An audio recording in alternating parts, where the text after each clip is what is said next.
Assalamualaikum warahmatullahi wabarakatuh. Selamat berjumpa di YouTube channel Realita TV di acara Sarita Sarinya Berita. Ya, kita tentu masih mengawal ya, menyorot terus perjalanan Pilpres kemarin atau pemilu ya.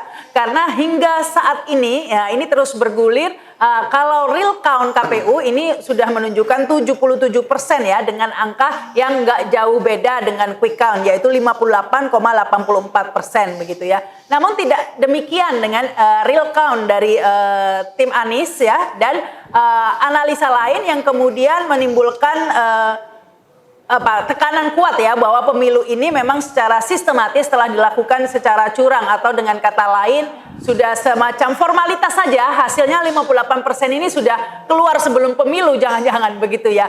Nah, untuk mengantisipasi atau menyikapi hal tersebut, DPR, beberapa partai politik sudah berkoalisi untuk menggulirkan hak angket. Nah, kita akan berbincang seputar masalah itu tentunya bersama narasumber yang sudah hadir. Ini ada Pak Antoni Budiawan ya, pengamat ekonomi politik. Halo. Halo. Ya, selamat pagi Pak Antoni. Kemudian ada Pak Marwan Batubara dari Petisi 100. Ya, Assalamualaikum Pak Marwan. Waalaikumsalam. Nah, ini ada Pak Agus Maksum ini ya, tentunya soal penghitungan suara. Orang masih sebenarnya ya, meskipun KPU sudah menunjukkan 58%, orang masih berharap, masih banyak yang nggak percaya begitu ya. Ini benar nggak angkanya? Nanti kita akan berbincang lebih jauh dengan Pak Agus. Kemudian ada Pak Abdullah Al-Katiri ini ya, pakar hukum ya. Assalamualaikum Pak Al-Katiri. Ya, ini tentunya saya ingin ke Pak Agus dulu deh ya, karena sebenarnya angkanya ini gimana ya? Kalau real count KPU kan sudah 77%, tapi kayaknya berhenti ya Pak ya sekarang ya, belum ada perkembangan lagi nih. Iya, terhenti di situ. Dan saya kira gini, soal sirekap KPU itu kan sudah jelas ya. Jelas sekali, ada banyak sekali manipulasi-manipulasi. Manipulasinya nggak tanggung-tanggung. Satu TPS bisa ada 1156. Ada juga tadi tuh 136.188. Ini saya udah lihat tadi ya, di Malang ini ya, di Malang ya, tadi. TPS di Malang ya. Padahal seharusnya satu TPS itu hanya untuk 306 pemilih ya. 306 maksimal. Tapi ini ada Prabowo memperoleh suara ini di dapil di Malang ini. Prabowo memperoleh suara 136.000 ya, 188. Bayangkan ada di satu TPS. Di satu TPS berkumpul 136.000, itu bisa chaos itu TPS-nya ya. Kadang-kadang memang agak masuk akal. Sementara Anies dapat 17 suara atau bagaimana ya. Nah, ini juga menarik ya, bagaimana sistem Sirekap ini menunjukkan sebenarnya kan bisa disetting ya Pak ya, untuk maksimal pemilih 306 sesuai dengan real kenyataannya. Tapi kenapa bisa jebol sampai 136.000 seperti itu? Apa nggak bisa disetting ini Pak? Itu kesengajaan KPU. Kesengajaan KPU untuk tidak mengunci TPS di angka 306. Nah, itu yang sebenarnya kami waktu datang ke KPU itu mempertanyakan itu dan mengingatkan itu, karena situng di tahun 2019 itu terjadi kayak begitu banyak sekali. Nah, kami jebol gitu, melebihi dari jumlah pemilih. KPU tidak mengunci angka TPS itu di 306. Seharusnya sebagai sebuah sistem perhitungan pemilu Pilpres, itu kan angka 306 itu adalah rule of the game yang ada di dalam Undang-Undang Nomor 7 tahun 2017 dan di dalam PKPU, ya kan? Bahwa satu TPS itu memuat 300 DPT, dan itu 300 pemilih plus 2% cadangan, berarti ada 306. Asumsinya kalau semua dipakai maka 306. Jadi dia harus menginstruksikan kepada pembuat IT itu, tolong ya, ini ada rule-nya, ada rule of the game-nya, ada aturannya. Dikunci begitu ya? Harus dikunci. Sehingga apa? Sehingga kalau ada orang yang entry data melebihi 306 otomatis bisa tolak, reject. Nah, itu harus menjadi bagian. Sebenarnya itu teknik yang sederhana sebenarnya. Di perbankan di mana-mana semua sudah seperti itu ya sebenarnya. 2019 kan sudah terjadi jebol seperti ini. Tentunya jangan diulangi lagi. Itulah mengapa. Tapi ini yang KPU minta maaf ini bukan ini ya. Ini sudah di. Iya, itu KPU minta maaf. Tapi permintaan maafnya itu percuma. Percuma kenapa? Diulangi lagi. Ya begini, peristiwanya udah terjadi kan. Peristiwa di mana orang memasukkan angka yang sampai itu tadi tuh sampai. Ya ini kan yang ketahuan saja ya, karena karena sistemnya yang tidak dikunci sehingga ya kalau ketahuan kalau enggak ya bisa aja gitu ya. Itu kan menjumlah angka paslon 02 berarti kan? Berarti prosentasenya dia tinggi sekali kan? Itulah makanya sampai 58% itu. Itulah makanya sama dengan quick count. Quick count-nya kan juga 57-50%. Tapi ini nggak dikoreksi setelah itu ini? Dikoreksi tidak ada gunanya. Kenapa? Dan tidak perlu dikoreksi. Kenapa? Ini barang bukti. Jadi pengkoreksian KPU itu tidak ada gunanya. Kenapa? Kalau dia mengkoreksi, KPU harus mengatakan total yang kami koreksi adalah sekian, maka persentase pada tanggal itu berubah menjadi sekian. Itu harus begitu. Dan seharusnya dalam konteks audit forensik itu nggak boleh dikoreksi, biarkan aja di situ. Koreksinya dia harus membuat namanya pemilu 2024 perbaikan 1. Nah ini baru. Sehingga yang ini itu menjadi barang bukti nanti untuk dilakukan audit forensik. Ini jejaknya jadi hilang kalau dikoreksi. Tapi tadi ini saya baru klik ini sebenarnya masih keluar 136.000 ya Pak. Kan tadi baru kita klik kan? Iya. Tadi sebelum acara ini kita masih klik Sirekap ya masih keluar di Malang itu 136.000 itu yang milih Prabowo, artinya 58% ini termasuk 136.000 misterius ini ya, begitu kan? Itu kita menemukan data seperti itu Mbak. 14.400 sekian TPS. Yang aneh mungkin yang melebihi 306. Iya, aneh begitu. Nah, jadi sekarang kalau Mbak Rahmat tanya tentang Sirekap, ya jelas angkanya diperoleh dari angka-angka yang seperti itu. Bagaimana kita bisa percaya? Tapi KPU kan berkilah gitu bahwa Sirekap ini hanya rujukan. Harusnya itu situng atau real count. Ya, dia bilang hitung manual berjenjang. Tapi coba mari kita logika. Hitung manual berjenjang belum menghasilkan angka. Kita nggak tahu hitung manual berjenjang. Hitung manual berjenjang itu sedang berproses, masih belum menghasilkan angka. Dan terjadi pertengkaran yang sedang terjadi di sana karena saksi-saksi itu mempertahankan kotak suara jangan sampai berubah. Kita banyak sekali menerima video di mana kemudian terjadi pertengkaran karena kotak suaranya udah dibuka, kotak suara. Ini ada tayangan video ya. Memang banyak berseliweran begitu ya Pak Agus ya di media sosial. Ada beberapa orang yang tidak terima begitu ya kan dengan adanya perubahan-perubahan. Banyak sekali videonya. Tapi ini hanya salah satu ya yang saya putar. Ini ada di belakangnya ada polisi-polisi nih ya berhadapnya. Masyarakat ini tidak terbendung. Nggak boleh. Enggak, kita selesaikan malam ini. Kita selesaikan malam ini, buka data. Kita objektif dan yang melakukan indikasi ini wajib dipidana. Ini undang-undang Pak. Gak boleh Anda mentang-mentang penguasa, Anda mentang-mentang aparat, ya mau merusak demokrasi. Ini sampai dunia internasional Pak. Saya punya jaringan, saya tahu. Tapi saya diam. Saya mencintai Lombok Barat ini. Saya mencintai Sekotong. Saya mencintai Lembar. Tapi kalau begini cara diajarkan, malu Pak kita Pak. Malu kita ini. Mana PPK? Mana PPS? Keluarkan datanya, kita adu data. Ini jangan main-main Pak ya. Ini silakan wartawan. Nggak boleh ya, saya ingatkan ini. Aparat harus netral. Nggak boleh diam juga. Kalau ada penyimpangan indikasi ini, tindak pidana Pak. Saya nggak mau ngore ya, karena kalau saya mau ngore rata ini Pak ini nanti. Tapi kita mencintai Lombok Barat ini, ajarkan gini loh cara-cara demokrasi kita Pak. Ini udah malam, saya tahu cara-cara Anda ini. Mana PPK coba? Duduk di sini, buka datanya. Jangan mentang-mentang saksi saya ini Anda intimidasi.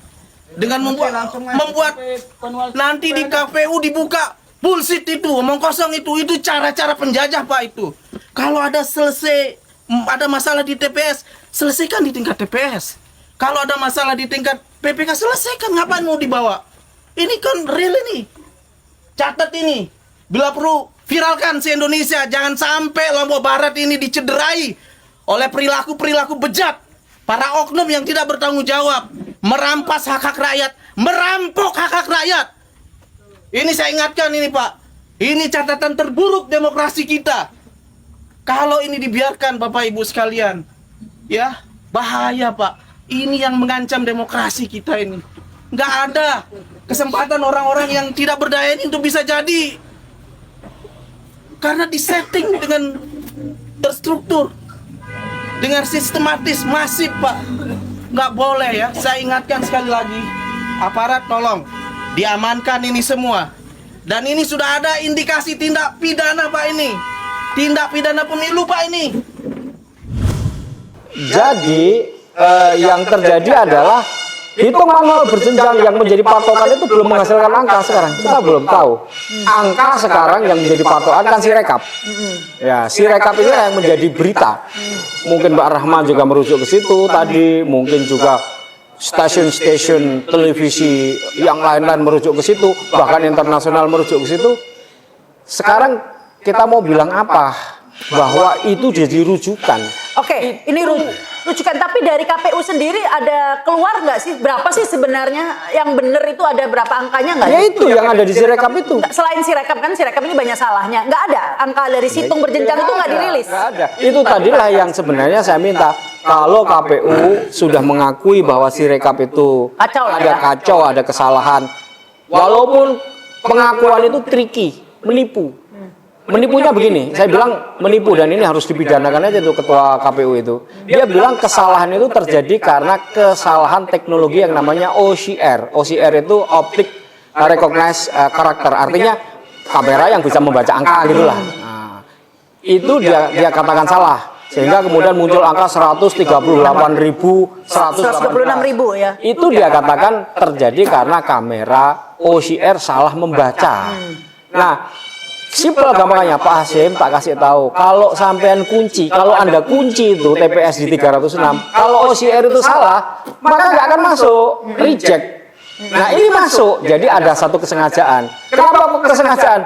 Lah kan sudah disurapi oleh berbagai macam. Dan sudah pengalaman pada pemilu sebelumnya. Pemilu 2019 sudah. Nah ini perlu diketahui Mbak ya. Nah, dan ini kayaknya belum banyak yang tahu. Sebenarnya yang berjalan ini bukan Sirekap, yaitu Situng 2019 yang dipakai lagi.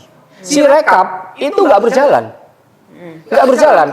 Makanya sampai tanggal 13 sore itu saya waktu itu podcast di Bang Hersu, kita cek Sirekap itu nggak berfungsi dan nggak berjalan. Kalau nanti dia menghasilkan angka, pasti ini hanya angka simulasi-simulasi saja. Saya bilang kan begitu. Bisa dicek itu. Nah kalau situng, berdasarkan situng tadi angkanya berapa belum tahu? Ya itu tadi yang Mbak baca itu tadi. Jadi yang sekarang disebut Sirekap itu sebenarnya itu situng. Sebenarnya situng. Itulah yang berada di Xinjiang Taobao. Cloud service-nya ada di Cina itu ya itu. Yang itu. Yang sebenarnya situng tapi orang menyebutnya Sirekap, beralamat di Pemilu 2024 ya .kpu.go.id. Ini sebenarnya adalah situng 2019 yang difungsikan lagi untuk 2024. Akibatnya apa nih jika Ya kesalahan seperti 2012 terulang persis. Apa kesalahannya? Nah, pada tanggal 14 April tahun 2019, 3 hari sebelum Pilpres, saya datang ke KPU. Mempresentasikan algoritma ini. Ini kalau dipakai, maka kemudian akan terjadi klaim kemenangan melalui quick count. Lalu situng akan menghasilkan angka simulasi-simulasi sesuai dengan quick count. Lalu selanjutnya ketersediaan surat suara waktu itu 17,5 juta yang beredar di mana-mana. Ini akan dipakai pada waktu hitung manual berjenjang di PPK, kecamatan. Nah itu pertanyaan saya.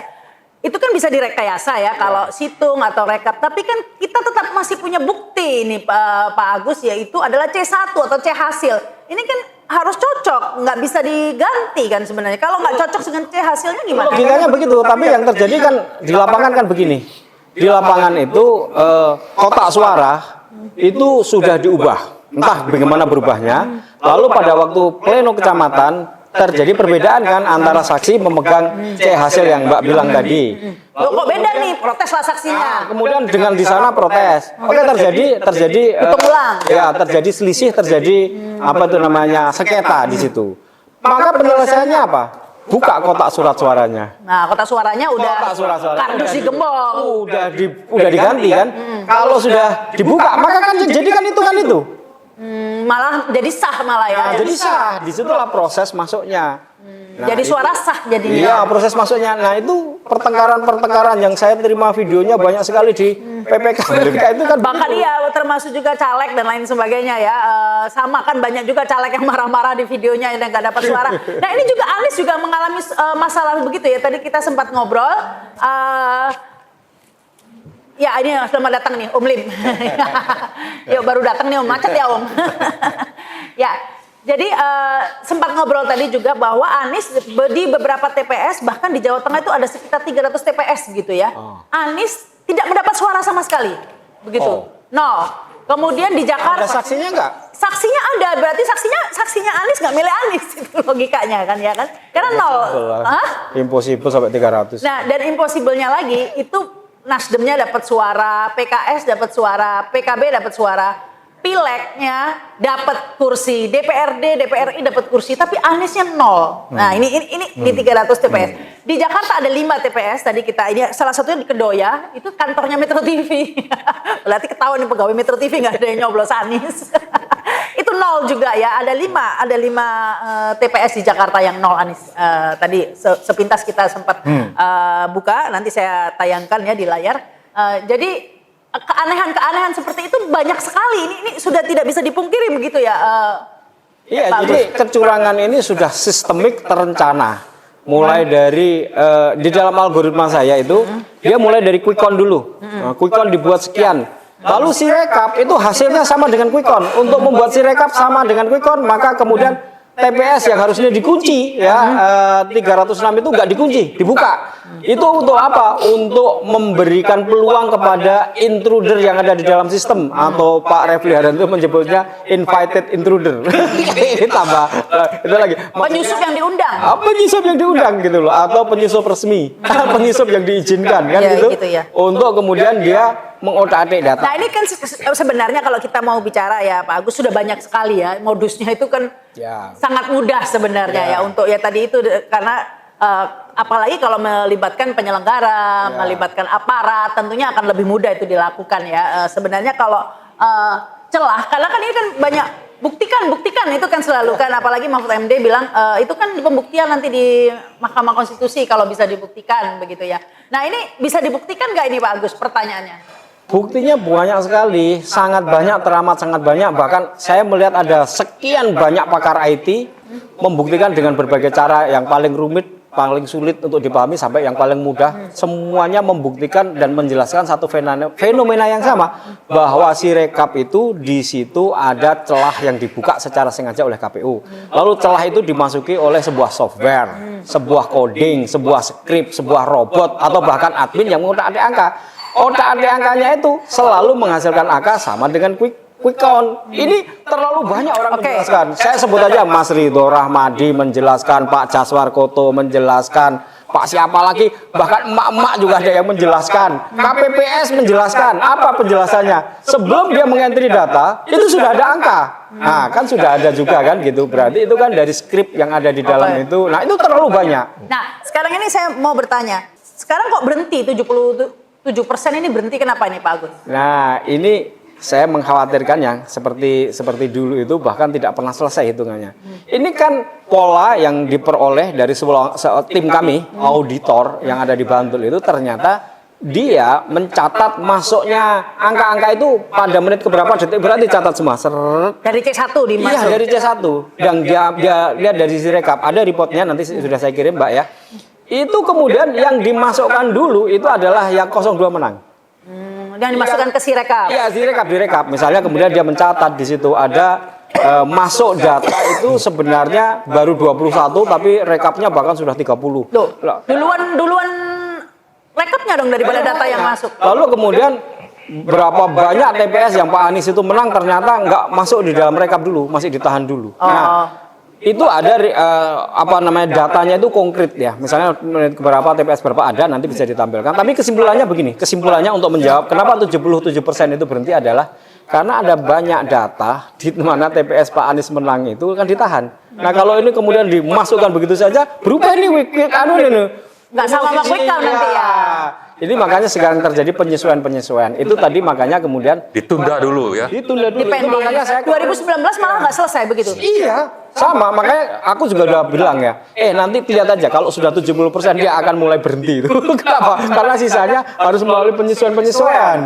Penyesuaian baik dia sendiri di sirekapnya itu maupun sedang dalam proses penyesuaian di lapangan. Di lapangannya kan juga sedang disesuaikan supaya ini klop semua kan gitu. Sekarang ini yang terakhir lagi nih Pak untuk Pak Agus ya. Kan Pak Agus punya ini juga kan real count juga ya. D, A, V, 4E ya, Davi itu ya.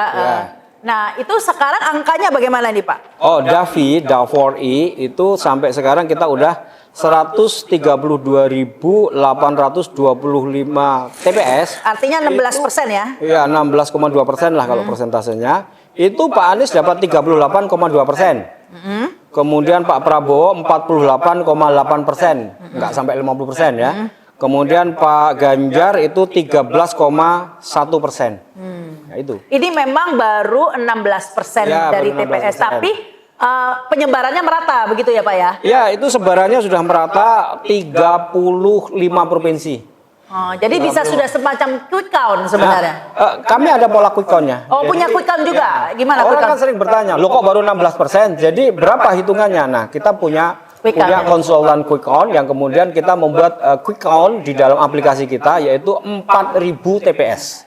Samplingnya 4.000 TPS. 4.000 TPS. Ini lebih besar daripada quick count yang muncul di TV yang Margin of error-nya 1,5%. 1,5% yang kalau ini margin error, sementara yang di TV hanya 2.000 ya atau 1.200 itu samplingnya ya. Ini 4.000 hasilnya seperti apa quick count-nya? 4.000 ini dibuat oleh seorang konsultan, lalu dia membuat sebaran Jawa Tengah berapa, Jawa Timur berapa, Jawa Barat berapa, lalu dibaca secara sosiologis. Jawa Tengah itu ada Pantura berapa, Selatan berapa, kota berapa, desa berapa. Intinya kemudian terjadi sebaran 4.000 itu untuk mewakili sebenarnya kita meng-capture itu berapa. Jadi samplingnya merata ya, Remo. Oke, dari 132.000 itu kita ambil 4.000 TPS sesuai dengan sebaran itu. Hasilnya adalah Pak Anies itu 36,22%.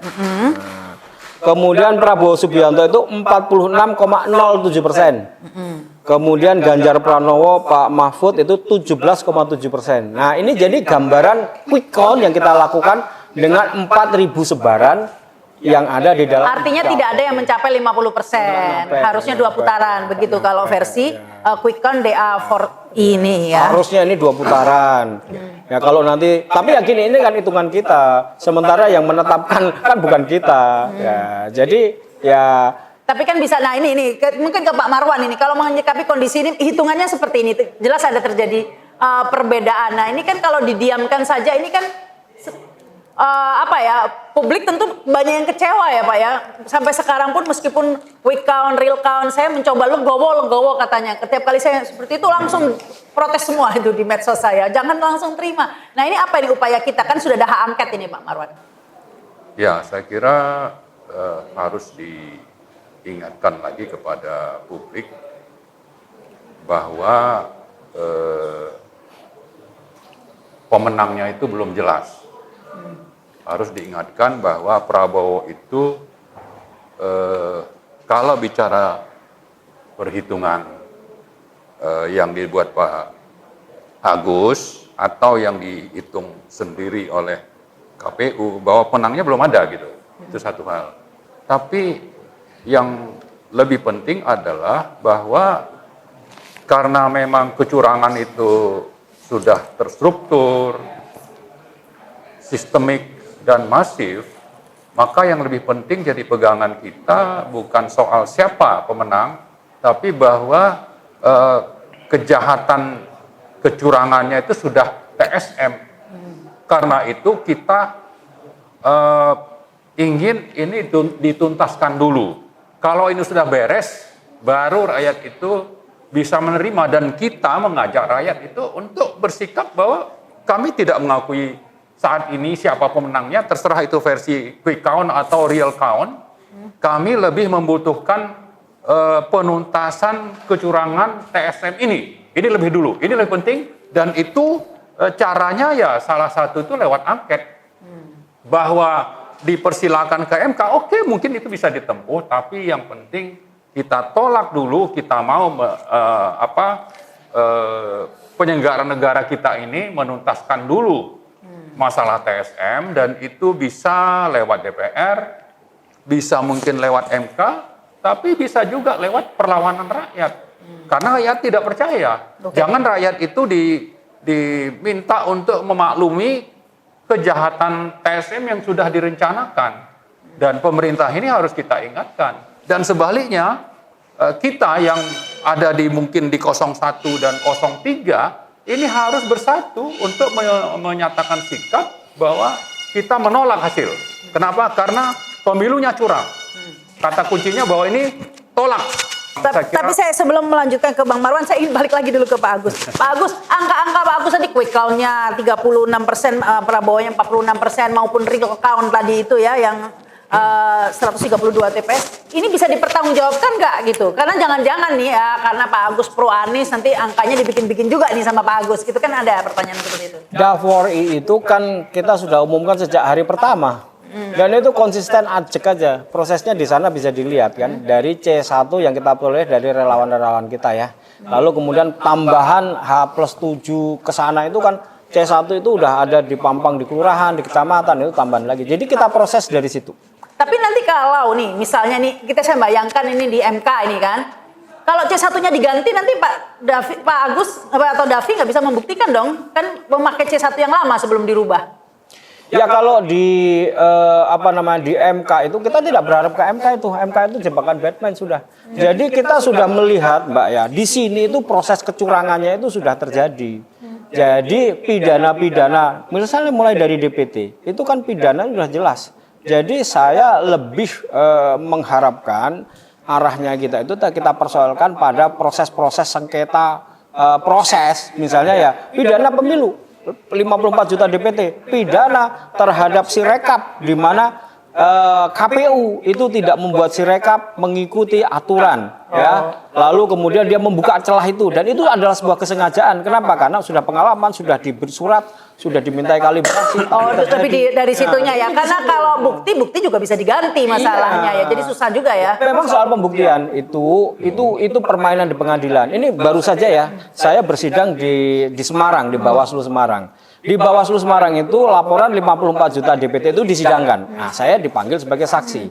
Di sana terjadi perdebatannya itu begini. Ini DPT final dari KPU 2 Juli atau DPS. Nah, KPU menganggap itu adalah DPS. Maka saya dihadirkan. Nah, waktu itu saya diminta untuk menayangkan DPT aslinya. Nah, saya sudah siapkan untuk saya tayangkan. Tapi ketika saya mau menayangkan di ruang sidang itu disabot oleh ketua KPU di Jawa Tengah.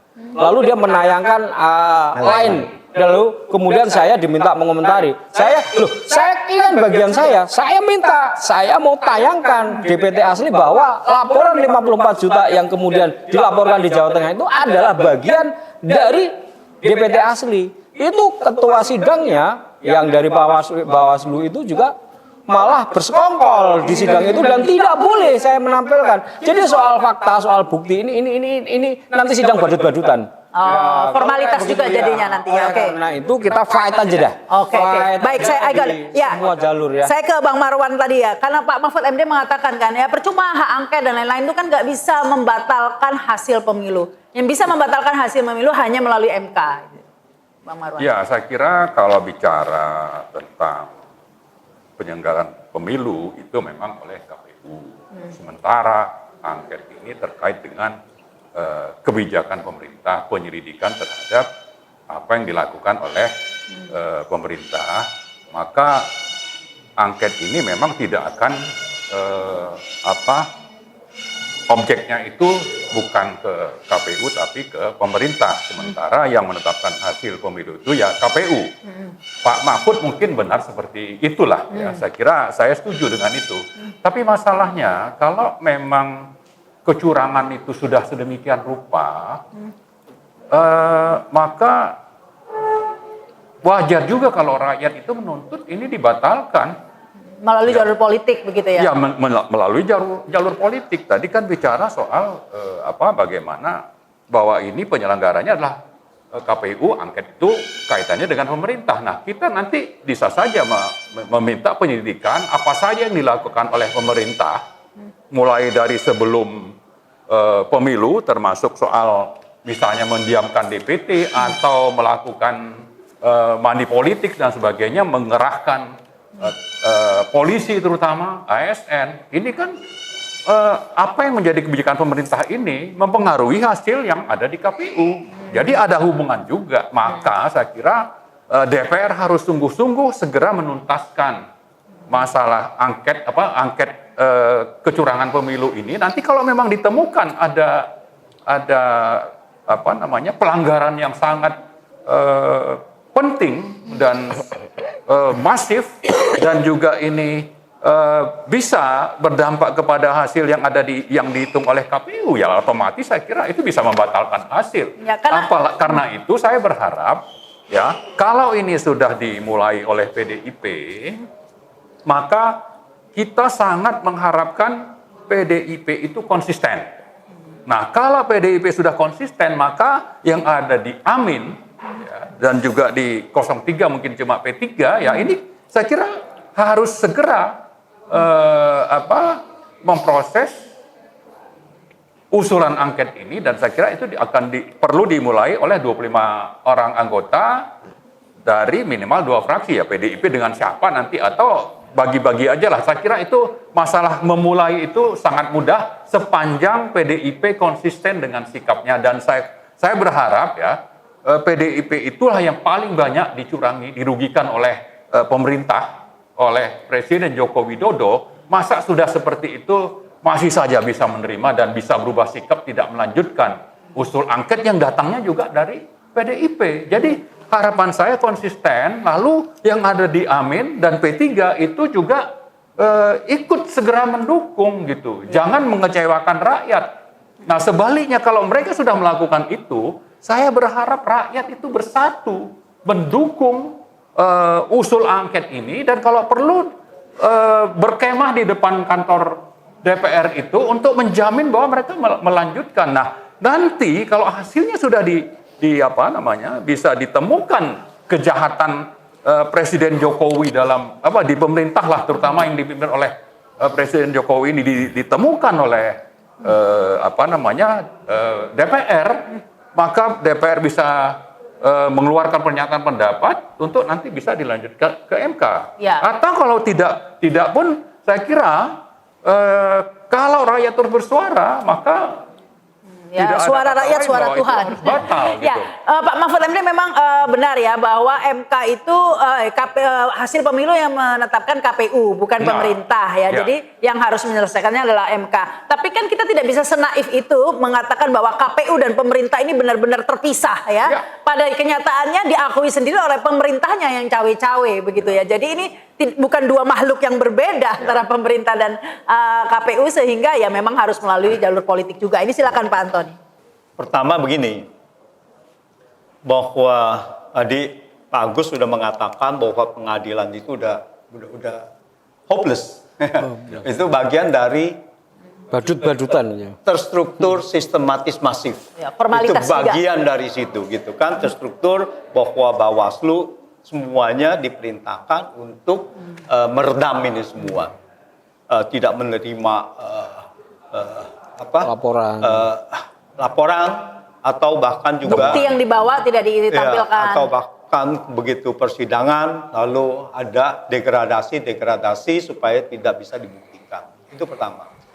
Oke, oleh karena itu bahwa membawa ini kepada pengadilan ini akan menjadi sia-sia. Ini pernyataan dari Pak Mahfud ini harus kita tanggapi positif.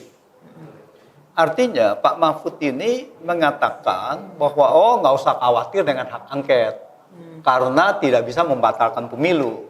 Artinya doronglah hak angket itu. Begitu hak angketnya itu masuk, maka kalau sampai diketahui ada kecurangan, terstruktur sistematis dan masif, pasal 286 Undang-Undang Pemilu itu mengatakan bisa membatalkan. Nah, jadi otomatis ini kan terbukti dulu TSM, tapi apakah TSM secara melalui angket ini diakui apa tidak? Nah, kan tinggal dibawa saja itu. Tetapi kalau ada statement itu maka ada dampak politiknya sangat luar biasa.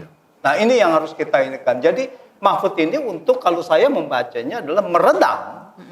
Jangan sampai masyarakat sudah khawatir dulu angket. Jadi mendorong hak angket itu gitu. Ini saya baca dulu ya. Tadi kan disinggung pasal 286 Undang-Undang Pemilu ya. Dilihat dalam pasal 26 berbunyi, pasangan calon anggota DPR, DPD, DPRD provinsi, DPRD kabupaten, pelaksana kampanye dan atau tim kampanye dilarang menjanjikan dan atau memberikan uang atau materi lainnya untuk memengaruhi penyelenggara pemilu dan atau pemilih begitu ya. Ini yang mana nih yang sebentar? Ayat 2, ayat 3, ayat 4-nya. Oh ya. Kedua, pasangan calon serta calon anggota DPR, DPD di provinsi di kabupaten kota terbukti melakukan pelanggaran sebagaimana dimaksud ayat 1 berdasarkan rekomendasi Bawaslu dapat dikenai sanksi administratif pembatalan sebagai pasangan calon anggota. Tapi ini DPR Pak Antoni, bukan Pasangan calon.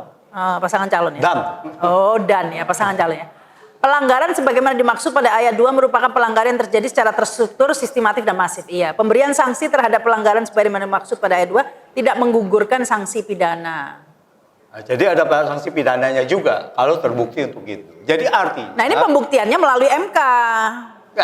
Bawaslu juga bisa di situ. Tapi kan nanti kan rekomendasi kan Ya, semuanya Bawaslu. dibuka kan? Ya. Kan nggak dibuka juga kan? Begitu kalau diangket DPR, Bawaslu bisa dipanggil, KPU bisa dipanggil, Dan bisa memberikan itu rekomendasi ke MK. semuanya bisa dipanggil semua dan wajib membuka di situ. Kalau udah membuka begitu dan kalau terbuka di publik bahwa itu adalah kecurangan, kan berarti kan akan membuat suatu situasi di mana bahwa pemilu ini curang gitu. Diakui atau tidak diakui oleh pemerintah, akan tercipta kondisi seperti itu. Gitu. Dan DPR bisa memberikan rekomendasi ke Mahkamah Konstitusi kan? Pasti bisa juga Bawaslu dan sebagainya. Ini kan dari Bawaslu dulu. Kalau Bawaslu udah menyatakan curang ya sudah selesai. Nggak perlu lagi Bawaslu berhak untuk ke situ gitu. Itu pertama ya. Lalu saya mau masuk kepada sistem. Jadi saya tidak mengatakan sirekap atau situng. Dan ini sistem IT KPU. Ini sejak lahir ini sudah cacat. Jadi sudah cacat, ini fabrikasi kesalahan. Saya mengatakannya fabrikasi kesalahan. Kalau sudah fabrikasi kesalahan, ini namanya kecurangan. Dan namanya kejahatan. Gitu, turunannya. Ini. Kenapa saya katakan begitu? Semua orang tahu dan tadi sudah dijelaskan oleh Pak Agus bahwa jumlah TPS adalah 300 pemilih. Mungkin ada tambahan plus minus itu menjadi 306. Tetapi kalau dilihat dari ini 300 gitu. Tidak boleh lebih dari itu. Ya mungkin lebihnya karena ada tambahan ya. Cadangan begitu. Oke. Jadi petugas KPS itu juga tahu bahwa itu maksimum 300 gitu kan. Apakah ada petugas KPS yang normal berani merubah sampai ratusan? Tidak akan ada yang berani petugas KPS merubah secara merubahnya itu dengan sengaja gitu. Jadi ada yang 300, 400, 500, 600, ada yang puluhan ribu dan 100 itu gitu. Jadi tidak ada petugas KPS yang normal akan berani merubah itu. Karena apa? Karena langsung bisa kelihatan traceability-nya. Ya. Kalau dia berani merubah begitu dan ada kan siapa yang input, itu akan terkena pidana.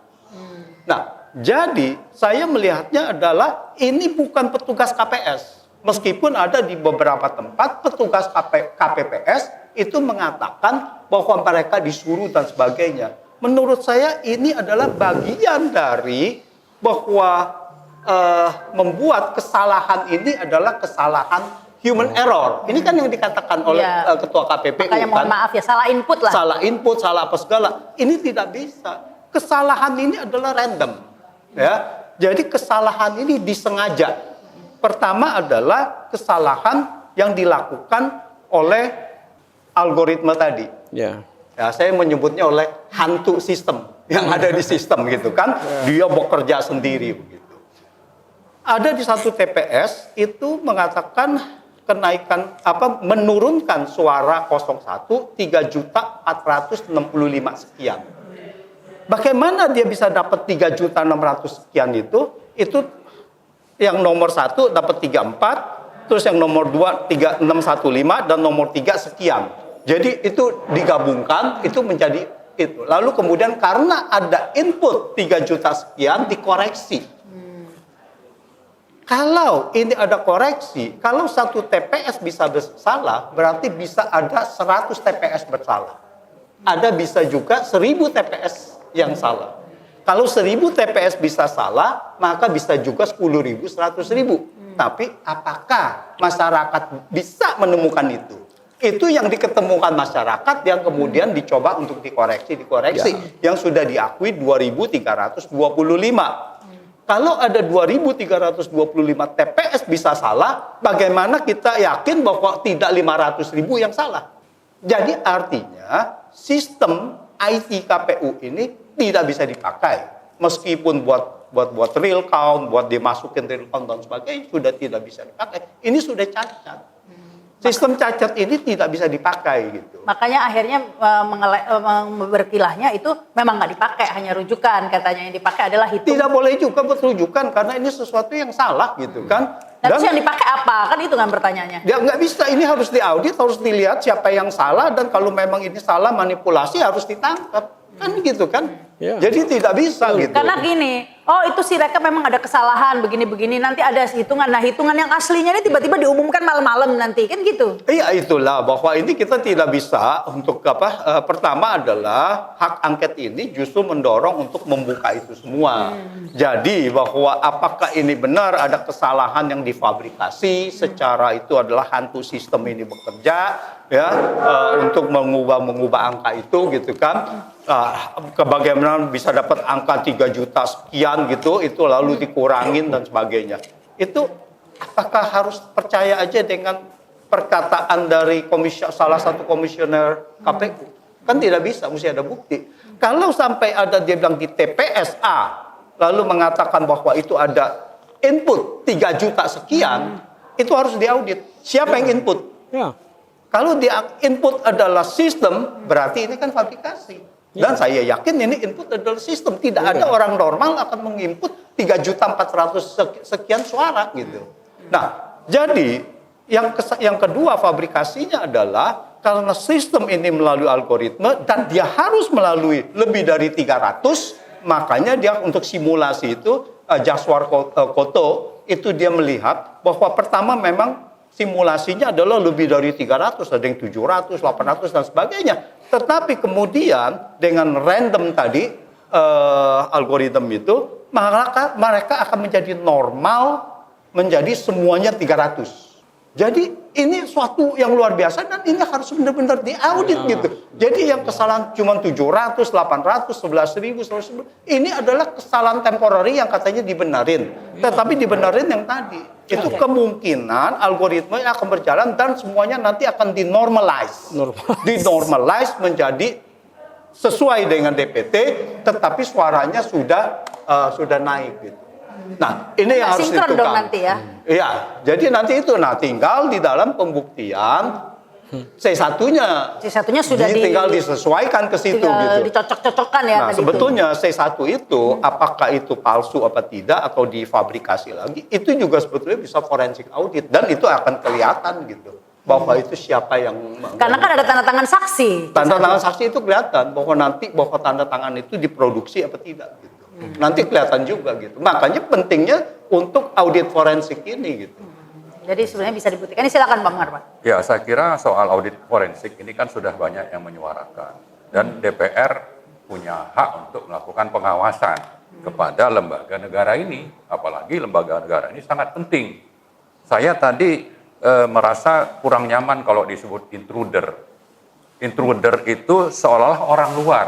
Padahal ini adalah bagian dari sistem yang jahat gitu. Tuan rumahnya sendiri sebenarnya. Ya, itu dia juga gitu loh. Apalagi sengaja taruh di Singapura. Jadi jangan bilang intruder, tapi ini bagian dari sistem yang di-develop oleh KPU agar bebas melakukan berbagai kejahatan rekayasa. Jadi kita berharap ada secara resmi pernyataan dari DPR bahwa ini sebagai fungsi pengawasan ini harus diaudit. Nah, dari situ nanti juga melalui angket itu DPR bisa mengejar pemerintah apa yang dilakukan oleh pemerintah terhadap KPU ini sehingga ini bisa bebas begitu saja. Saya yakin ada peran dari pemerintah atau presiden untuk mempengaruhi bagaimana KPU yang syarat kecurangan ini bisa berjalan seperti sekarang. Gitu. Artinya jangan terpaku bahwa kalau bicara KPU itu bukan ranah atau objek untuk angket. Tidak, saya kira presiden juga pasti berperan untuk menghasilkan bagaimana sepak terjang KPU selama ini. Ya, karena tidak bisa dikatakan berdiri sendiri. Ya. Karena harus dipertanyakan ini terjadi semacam pembiaran. Pembiaran sejak awal terlibat dalam rekayasa. Karena kalau tidak melakukan sesuatu ada semacam kelemahan-kelemahan tapi diam saja itu kan kalau dalam hukum pidana pembiaran atau patut diduga kuat terlibat begitu ya. Apa bahasanya mungkin seperti itu ya. Tetapi ini mungkin saya ke Om Lim dulu ya. Orang mengatakan ya ini buktikan saja lah, jalurnya sudah jelas kok. Kalau gugat pemilu ini kan sudah jelas Mahkamah Konstitusi. Tapi kita tahu kalau jalur hukum itu sendiri sangat erat kaitannya dengan komitmen politik begitu. Jadi kalau politiknya sudah tidak terbangun dengan yang sangat kotor, otomatis penegakan hukumnya juga hancur. Kan itu terkait, sehingga sudah sangat sewajarnya jika untuk memutus rantai tradisi kecurangan dalam pemilu di Indonesia itu harus dipotong atau dimulai dari jalur politik dulu, baru ke hukum. Kalau lompat langsung ke hukum, tapi background politiknya seperti itu sama saja sia-sia, badut yang terjadi, hanya formalitas belaka begitu ya. Sehingga apa yang dilakukan ini untuk menjawab Mahfud MD mungkin ya. Kalau langsung lompat ke Mahkamah Konstitusi melalui jalur hukum, rasanya akan menjadi tindakan yang sia-sia begitu ya. Maka tentunya publik mendukung ini ya, jalur politik yang ditempuh meskipun katanya tidak membatalkan hasil pemilu, tapi tujuannya bukan itu dulu. Tujuannya adalah untuk membangun sistem politik yang sehat dulu ya, dengan berbagai cara ya, melalui mungkin kalau Pak Mawar memakzulkan Jokowi begitu ya, karena itulah perusak sistem politik begitu ya, caranya menyehatkan politik demokrasi di Indonesia. Atau kalau tidak, maka tradisi kecurangan di pemilu Indonesia ini akan terus berlanjut. Jadi nggak perlu kita menghabiskan triliunan untuk menyelenggarakan pemilu karena kita sudah tahu hasilnya ya. Jadi ini kayak formalitas. Maka momentumnya saat ini nih sekarang, jalur politik ini harus dilakukan untuk memutus mata rantai kecurangan. Nah ini mungkin ditambahkan oleh Om Lim ya, dengan pernyataan Mahfud MD itu mengatakan ini nggak bisa gitu, tapi kan sangat penting sebenarnya jalur politik ini. Ya, saya mencoba memaparkan dulu gerakan-gerakan dalam masyarakat yang sedang terjadi. Ya, gerakan-gerakan itu tidak bisa disepelekan karena awalnya sudah lama didengungkan oleh petisi 100, kemudian ada gerakan FP3 yang dipimpin oleh Pak Sutioso, kemudian ada semalam itu gerakan yang dipimpin oleh mantan Kasau Pak Agus siapa gitu, kemudian sebelumnya Pak Din, lebih-lebih kemarin yang di Surabaya para tokoh juga menyatakan bahwa ini harus dilakukan hak angket, atau yang arahnya justru maka mereka menyebutkan rata-rata pemakzulan itu. Tapi tentu ini tidak berdiri sendiri karena mereka sudah membaca semua dari para tokoh-tokoh yang mengamati ini kemudian menyimpulkan. Dan nampaknya masyarakat juga tidak mempercayai bahwa Bawaslu itu bisa menyelesaikan persoalan itu karena katanya hampir 2000-an sekarang ini laporan-laporan itu juga belum bisa, jangankan menanggapi laporan itu, apalagi merangkaikan tentang bahwa memutuskan ini misalnya TSM dan lain sebagainya. Kita juga beberapa minggu yang lalu bersama-sama juga menyerahkan didampingi pengacara Pak Hatiri itu.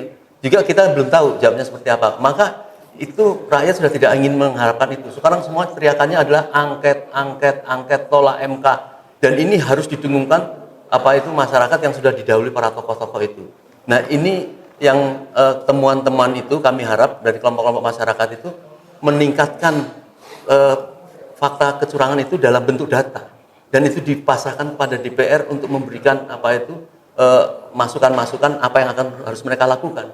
Sehingga kalau terjadi hak angket itu, ini akan memperkuat psikologi rakyat. Begitu DPR-nya melakukan proses itu, rakyat pasti akan mengepung DPR itu untuk mensukseskan ini. Ini Anda yakin akan terus berkembang? Karena kan kalau kata Gibran, people power-nya kan segitu aja. Ya, dia kan orang yang tidak perlu kita tanggapi lah. Dia hanya mengetahui keadaan seperti itu. Dia tidak tahu gelombang bahwa ini terus akan membesar menjadi bola salju. Dia tidak paham hal kayak gitu. Ini tidak mungkin bisa dihentikan. Saya yakin, seyakin-yakinnya. Karena mereka sudah menganggap ini sudah berhadapan dengan monster jahat. Ya.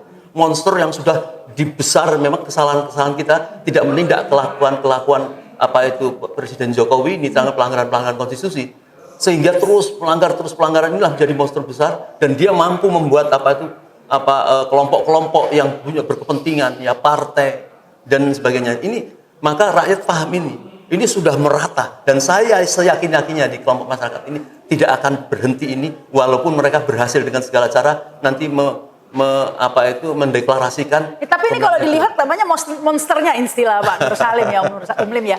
Tapi maksudnya kok pemerintah ya atau ini semakin percaya diri begitu, kayak ya percaya diri dengan kemenangannya begitu ya. Bahkan ditambah lagi nih kabarnya sudah banyak berseliweran berita PSI katanya mau lolos 4% sudah 4% di 15 dapil, tapi ada 84 dapil sih belum lolos parliamentary threshold, tapi sudah mencapai 4% di 15 dapil. Nah ini kan bukannya mundur tambah nambah ini kan, gitu, tambah meloloskan PSI. Keyakinan mereka itu nampaknya memang ya yang sebisanya bisa dia lakukan. Ya. Sudah mengikuti ilmunya Qodari yang saya kira menciptakan suatu gerakan-gerakan yang ngawur, karena dia kan terus berbasis kepada quick count yang hanya berdasarkan kepada sampel-sampel itu masih terus berlangsung. Sedangkan sejelek-jeleknya lah apa yang disampaikan Pak Agus tadi, capaian secara real count itu sudah 36 ya Pak. Ya. Dan bahkan ada yang sudah sampai lebih dari, artinya tidak memungkinkan. Nah, mereka harus memastikan harus 1 kali putaran atau 1 kali putaran, karena kalau dia sampai 2 kali putaran mungkin kekuatannya sudah berantakan. Di bawah belakang yang berdasarkan bayaran-bayaran, minta bayaran-bayaran lagi. Mungkin Golkar, mungkin PAN sudah merasa selesai. Kalau ini maju lagi, mungkin akan ada biaya-biaya lagi. Hitungannya baru lagi nih. Ya, DB lagi.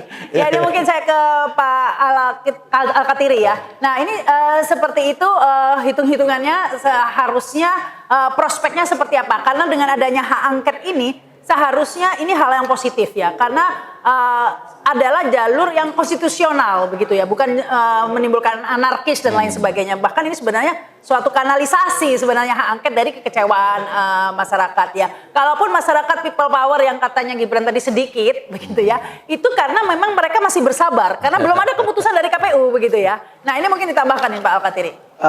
Memang benar perlawanan kita itu 2, yaitu hak angket politik ya, kemudian hukumnya ya secara hukum. Itu hanya 2 jalur itu, hak angket atau secara hukum. Ini yang di luar formal ya, yang secara formal ya kan. Hak angket itu jelas itu masalah kebijakan dan masalah undang-undang. Nah itu pelanggaran dari kebijakan dan undang-undang, itu hak angket. Jadi apa yang sudah diatur undang-undang pemilu itu tidak bisa dibawa ke hak angket, tidak dapat dibawa ke hak angket. Jadi di hak angket ini ada masalah-masalah, contohnya bansos, itu kan kebijakan, ya kan. Kemudian kemarin masalah MK ya, MK dalam arti bukan MK perhitungan, tapi MK dalam arti mengegulkan Gibran. Kemudian ada sesuatu yang dilanggar juga kebijakan atau hukum, yaitu pada saat pengajuan permohonan itu awal-awal itu PKPU-nya belum jadi. Nah itu kebijakan. Ya itulah yang bisa dibawa ke hak angket, ya kan? Ya kemudian begini. Yang katanya melanggar etik. Ya bukan etik, nanti ketahuan gitu loh. Nah, contohnya tidak adanya beras dan sebagainya ini kan ini fakta ya. Kenapa? Karena memang ada bantuan-bantuan yang digunakan waktu itu, dugaannya ya itulah jadi tanpa habis. Perhitungan begitu ya. Berasnya habis. Akhirnya masyarakat yang dirugikan harus membayar mahal ya. Bukan bayar mahal, tidak terjangkau. Ini bukan masalah bayar mahal, tapi terjadilah kelaparan. Ini tidak diperhitungkan. Kalau orang tidak dapat membeli, kelaparan. Sudah banyak Pak di medsos-medsos yang menyatakan bahwa mereka nggak bisa makan. Kenapa? Karena berasnya ada yang bikin. Tapi sudah dikasih bansos sementara. Untuk sementara masih bisa. Nggak diketek 200 gram. Ya untuk kita ya. Tapi untuk masyarakat di bawah, rakyat kecil nggak semudah itu Pak. Satu. Begini Pak. Mereka itu kan sudah bikin aturan KPU itu. Ya, berdasarkan undang-undang namanya PKPU dan sebagainya, dua-dua ini. Undang-undang itu bukan hanya bicara soal suara, tapi juga surat suara. Surat suara itu sudah ditentukan, Pak. Di TPS itu harus 300 ditambah 2%. Itu aturan yang dipersiapkan di TPS-TPS. Nah, kalau sampai 700, 800 ribu ini dari mana surat suara itu? Ngerti maksudnya? Ya kan? Apa mereka mencetak berlebih-lebihan? Apakah diduga dari 54 juta tadi dan sebagainya? Ini sudah pelanggaran. Kalau pelanggaran oleh KPU itu bukan hanya pelanggaran administrasi, tapi sudah pidana. Karena dia memberikan, kalau perhitungan jelas seperti tadi, ya kan? Kenapa sistem itu tidak di-lock? Kalau memang itu 306 contohnya, ya enggak. Kenapa bisa lolos sampai 800 dan sebagainya? Oleh sebab itu semuanya mengatakan untuk masalah sistem ini harus diaudit. Kenapa sih nggak mau audit? Pertanyaan kan? Rakyat minta audit, masyarakat minta audit, tokoh minta audit, partai minta audit. Terus kenapa nggak mau? Ini kan big question mark. Saya pikir kalau diaudit semuanya akan jelas, ya kan? Nah, kenapa kok sampai mereka yang buat aturan, mereka sendiri yang tidak bisa mengatur aturan itu, tidak bisa mengontrol aturan itu? Ini kan perlu dipertanyakan, Pak. Nah, kedua, mereka memberi keterangan yang tidak benar berarti pada masyarakat. Saya hubungkan dengan 54 juta ini juga. DPT 54 juta. Sampai sekarang itu mereka tidak mau membuka, padahal permohonan kami itu verifikasi dan validasi, bukan bertanya. Jadi ada gugatan tentang 54 juta DPT bermasalah itu ya yang kami Pak ajukan kemarin itu ada beberapa orang mengajukan, ya hampir semua yang diajukan ke Bawaslu rata-rata jawabannya satu, tidak memenuhi syarat material. Masa sama semua? Nah, itu dia. Hampir semua. Coba lihat. Setiap laporan tidak memenuhi syarat material. Padahal tidak banyak ahli hukum di sana, Pak. Siapa ahli hukum di KPU? Bawaslu. Berapa orang? Kami ini mengajukan ahli hukum, pakar hukum, dengan enaknya tidak memenuhi syarat material. Ini kan aneh, ya kan? Nah ini perlu diungkap. Nah, satu hal lagi, dalam memberi keterangan tidak benar ini ada aturannya, Mbak baca di situ, pasal 203, ya kan? Jika dia memberikan keterangan itu pidana, Mbak, bukan administrasi, pidana. Pasal 203 Undang-Undang Nomor 7 itu pidana. Pidananya di mana? Di pasal 488. Ya itu 1 tahun penjara. Ini mereka faktanya memberikan keterangan yang tidak benar.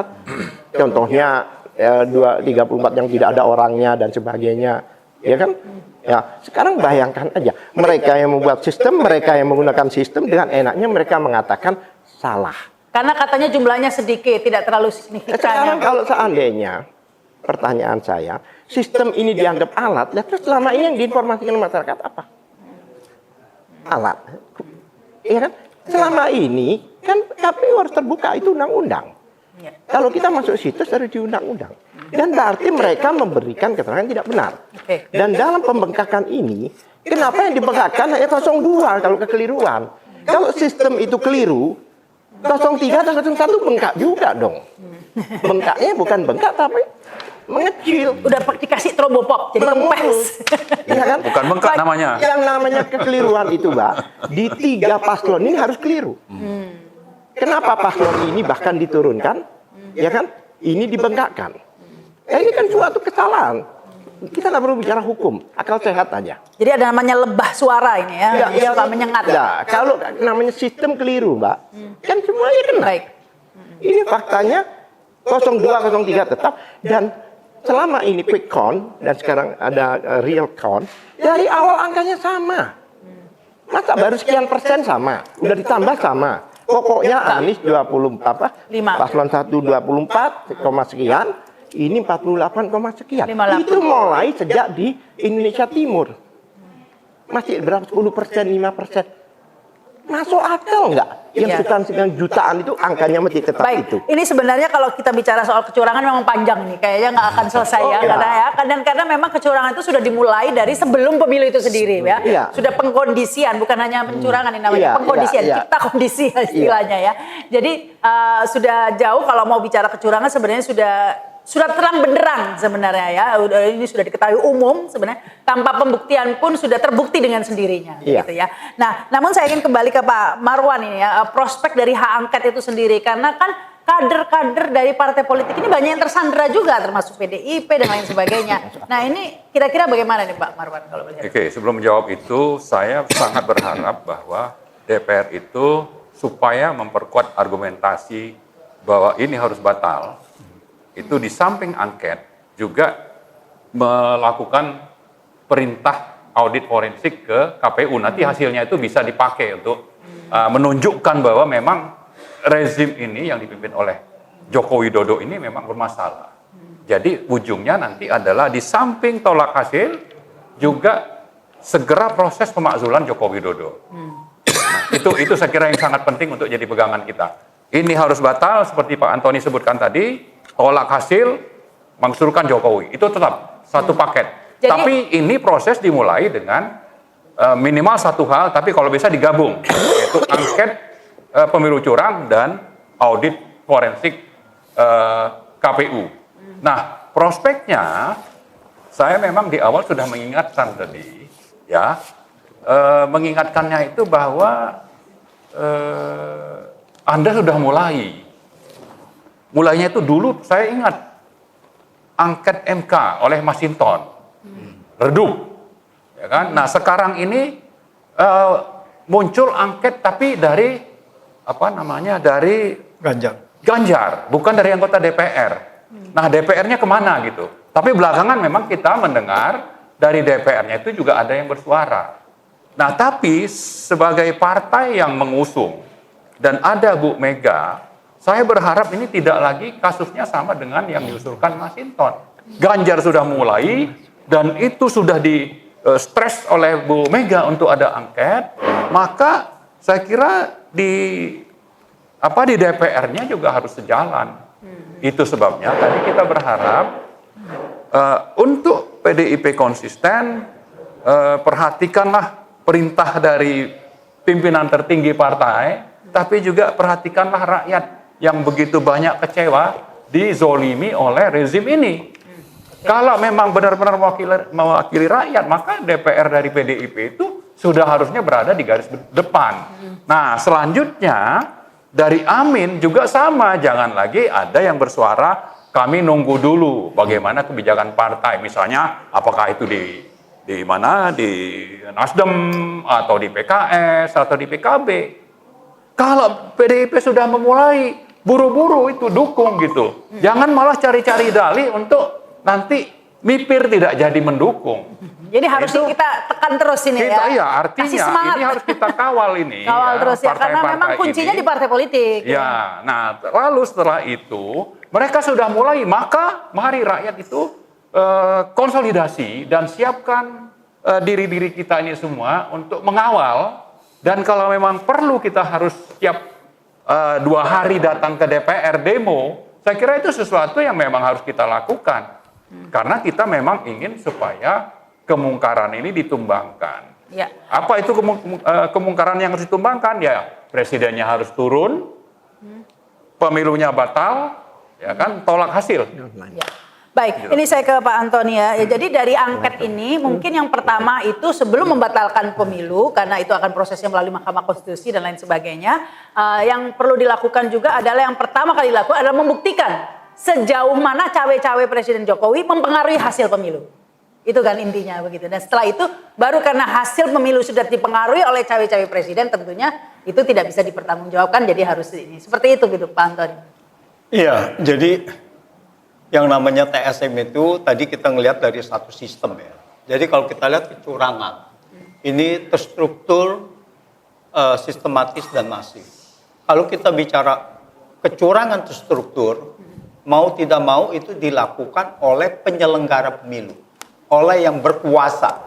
Kalau hanya orang perorangan, itu cuma sporadis saja. Jadi ininya banyak. Dan kalau pelakunya banyak, ini pelakunya adalah itu. Dan kedua adalah medianya. Dan media itu tadi satu adalah mengenai IT, tetapi yang paling hebat lagi medianya adalah yaitu bantuan sosial. Dan kita lihat, saya mempunyai kronologis dari awal Pak Presiden Joko Widodo mengatakan bahwa akan cawe-cawe, itu di bulan Juni, sekitar bulan Juni, lalu sekitar bulan Agustus begitu bahwa uji materi untuk Gibran dicalonkan menjadi cawapres, ya sebetulnya batas usia minimum itu kemudian diajukan ke MK. Lalu Oktober mulai disidangkan dan ternyata yang terakhir itu mengabulkan itu. Nah, jadi kalau kita lihat cawe-cawenya Jokowi pada saat itu adalah bukan ke Ganjar, bukan ke Prabowo, tapi untuk ke Gibran. Bahwa Gibran itu misalnya dipasangkan dengan Ganjar, pasti dia akan memenangkan itu, gitu kan? Kali ini kebetulan pada saat itu udah dideklarasi, tinggal kepada Prabowo. Jadi ini yang itu kan. Itu. Lalu kemudian pada di situ kronologisnya banyak bagaimana dia membuat bahwa cawe-cawe ini untuk kepentingan itu. Lalu tanggal itu 16 Oktober dan pada akhir Oktober Gibran dan Prabowo mendaftar. Lalu kemudian sekitar 3 November dikatakan pendaftarannya sah. 6 November 2023 rapat kabinet Jokowi memutuskan memperpanjang bansos yang seharusnya selesai pada November. Artinya apa? Bansos ini harusnya tidak ada anggarannya karena diputuskan di rapat kabinet sepihak. Artinya apa? Artinya juga melanggar kewenangan DPR. Karena perubahan daripada anggaran itu hanya boleh Bersama melalui persetujuan DPR. Jadi DPR diabaikan ya langsung. Itu satu sepihak. DPR diabaikan. Kalau kita ngeliat dari kronologis gitu. Terus kemudian kita lihat lagi bahwa anggaran itu tidak ada, terbuktinya dari mana? Terbuktinya pada akhir Desember, 29 Desember, Sri Mulyani mengeluarkan surat edaran bahwa itu akan dilakukan automatic adjustment, yaitu blokir untuk anggaran-anggaran kementerian dan lembaga Dipotong. untuk dialihkan menjadi Bansos, dialokasikan menjadi bansos. Alokasikan menjadi bansos. Padahal realokasi anggaran sudah tidak boleh lagi di luar dari setelah 2022, yaitu di masa pandemi realokasi anggaran itu boleh 2020, 2021 dan 2022. Boleh diacak-acak diganti-ganti itu hanya untuk persatu pandemi. dengan Perpres dengan apa? nomor 2. Undang-Undang nomor 2 gitu kan, dengan Perpu nomor 1 2020, undang-undang yang disahkan oleh undang-undang. Jadi tanpa dasar hukum dia merealokasi itu. Harusnya adalah melanggar untuk itu, dan itu dilakukan itu 50,2 triliun. Lalu kemudian pada akhir Januari itu ada statement dari Menko Perekonomian Erlangga mengatakan bahwa Presiden memutuskan untuk memberikan bantuan langsung tunai dari Januari, Februari, Maret, padahal diputuskannya sudah akhir Januari. Sebetulnya kan tapi ini dirapel nih Januari, diberikan di bulan Februari sekaligus 600.000. Nah, ini adalah juga jumlahnya kalau nggak salah 11 sekian triliun. Ini kan juga menunjukkan tidak ada dananya. Gitu. Nah, ini yang harus juga di dalam angket ini juga harus dilihat. Jadi kalau kita bilang mau kecurangan itu bukan hanya sengketa suara gitu, tapi prosesnya untuk mendapatkan itu. Karena cara menghasilkan ini, suaranya itu sendiri sudah melanggar. Nah, untuk itu ini kan cara menghasilkan suaranya dengan itu intimidasi dan sebagainya, dengan bantuan sosial itu menghasilkan penggelembungan suara juga gitu.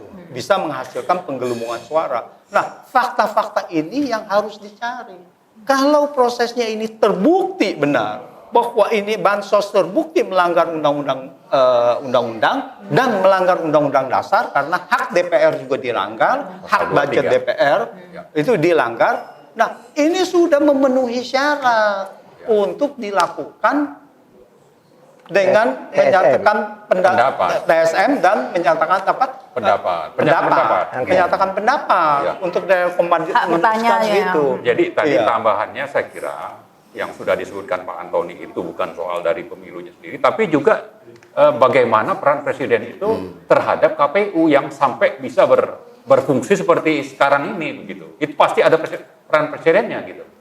Ya kan, di samping tadi soal anggaran untuk apalagi proses menyuap. dari kebijakan tadi itu juga melanggar aturan juga, bahkan hak budget dari DPR pun diabaikan. Ya, ini DPR gaji buta ini berarti semua dikerjain di Presiden semua.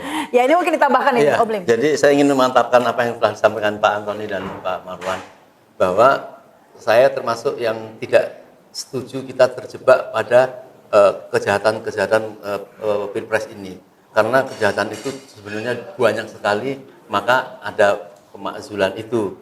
Saya ingin menghormati dan mencoba mendoakan seorang tokoh namanya Desmond Mahesa almarhum. Beliau tahu sendiri ada di kandang Gerindra. Dia membuat sebuah buku yang nampaknya banyak tulisan-tulisan ngambil dari Pak Antoni atau bersama-sama, nanti Pak Antoni menjelaskan. Itu tebal sekali dan mereka mencoba almarhum itu sebelum meninggal itu ini disebar ke seluruh kampus-kampus. Dan itu sangat menjadi perbuatan baik saya, perbuatan baik dia menurut saya ya. karena ingin membongkar kejahatan yang sangat berbahaya untuk Indonesia. Apa itu? Yaitu kejahatan Jokowi yang harus dimakzulkan. Judul buku itu namanya Makzulkan Jokowi. Jadi Pemakzulan presiden. pemakzulan presiden maksudnya. Nah, jadi kita semua tahu bahwa munculnya Gibran dipaksakan melalui proses MK itu tidak berdiri sendiri. Keberhasilan itu tentu sudah satu paket dengan rencana pemenangan-pemenangan yang jahat ini. Jadi apa yang kita hadapi sekarang ini hiruk pikuk, yang memang sudah sejak lama gitu loh. Jadi kalau kita hanya terjebak dengan yang kecil-kecil ini, maka Pak Anwarwan tadi saya sangat setuju. Pokoknya batalkan, kemudian gulingkan. Itu yang mungkin membuat aman, ingin membuat apa pemilu ke depan akan menjadi baik. Mau diapakan, saya kira bisa dilakukan kompromi untuk menuntaskan tentang ini. Saya kira mungkin itu. Ya, sehingga saya juga berpikir ya seandainya ini kita diam saja begitu ya, maka ini semua akan berlanjut ya. Kecurangan setiap pilpres akan menjadi tradisi demokrasi di Indonesia. Jadi bukan pesta demokrasi, tapi tradisi kecurangan demokrasi begitu yang terjadi ya. Maka saya juga membayangkan seandainya ini dibiarkan dan terus berlanjut, itu artinya kebijakan-kebijakannya juga berlanjut. IKN udah pasti berlanjut ya, udah pasti IKN berlanjut. Rempang ini mungkin ya pasti berlanjut juga ya.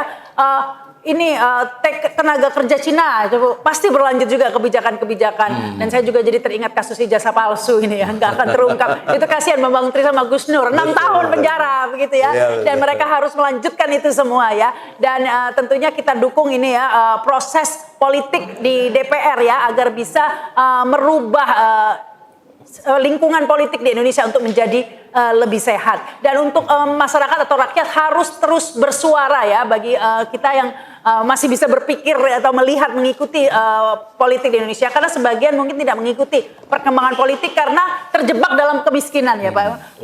Tidak sempat memikiri kecurangan pemilu, tidak sempat memikiri kesehatan politik di Indonesia, karena makan apa besok jajan tidak tahu begitu ya. Ini bagi kita terus yang mampu bersuara, terus bersuara agar tidak ada orang yang mengatakan bahwa people power, suara people-nya sedikit gitu ya. Terus bersuara pastinya. Terima kasih ini Pak Alkatiri. Silakan tambahkan. Jadi saya kira soal angket ini karena sangat penting dan politiknya itu memang sangat berperan ya untuk itu bisa terjadi.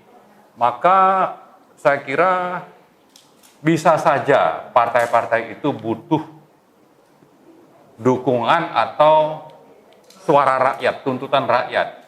Mungkin mereka butuh itu.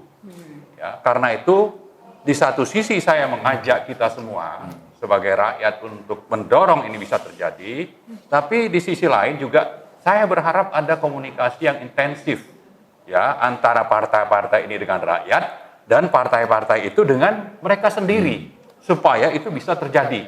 Jadi saya sangat berharap bagaimana kita bisa sinergi dengan partai-partai itu, terutama dengan PDIP. Saya kira itu tambahannya. Ya, saya tambahkan sedikit. Bahwa ini ada beberapa anggota partai yang mungkin sudah mempunyai persepsi sendiri ya bahwa angket tidak bisa dan sebagainya, atau tidak ingin angket dilaksanakan, lalu kemudian dengan arogan mengatakan bahwa itu angket ini adalah urusan partai, ya urusan partai. Jadi misalkan capres yang kalah bicara, udah capres yang kalah nggak usah bicara lah dibilang. Ini mengenai urusan partai gitu. Ini arogan. Partai ini adalah hanya alat untuk kedaulatan rakyat. Dia alat gitu kan, bukannya bahwa dia itu penentu semuanya gitu. Jadi kedaulatan rakyat, dia harus menegakkan kedaulatan rakyat ini. Dan kedaulatan rakyat yang menuntut itu, sehingga partai harus tunduk dari kedaulatan rakyat. Jangan partai ini arogan seolah-olah negara ini menjadi milik dia gitu. Ini milik rakyat gitu. Kedaulatan rakyat harus ditegakkan. Setuju sekali nih Pak Antoni ya, karena kita rasanya dari pelajaran di sekolah belum diganti dari dulu. Kalau dulu PMP ya, sekarang PPKN, bahwa kedaulatan di Indonesia di tangan rakyat, bukan di tangan partai politik. Jangan lupa ya, begitu ya. Jadi DPR pun adalah Dewan Perwakilan Rakyat. Bukan perwakilan partai. Bukan perwakilan partai. Jadi mungkin jangan dilupakan ya fakta-fakta itu. Terus bersuara, yang pasti kita bersinergi begitu ya, agar ini tidak didiamkan saja, agar bangsa bangsa Indonesia menjadi bangsa besar ini tidak kemudian menyerah atau dijajah oleh sekelompok atau sekeluarga saja ya begitu. Baik, terima kasih nih Pak Antoni, Om Lim, kemudian Pak Marwan Batubara, Pak Agus dan Pak Al-Katiri. Saya Rahma Sarita, terima kasih yang sudah menyaksikan tayangan ini. Jangan lupa subscribe dan komen. Wassalamualaikum warahmatullahi wabarakatuh. Sampai jumpa. Waalaikumsalam warahmatullahi wabarakatuh.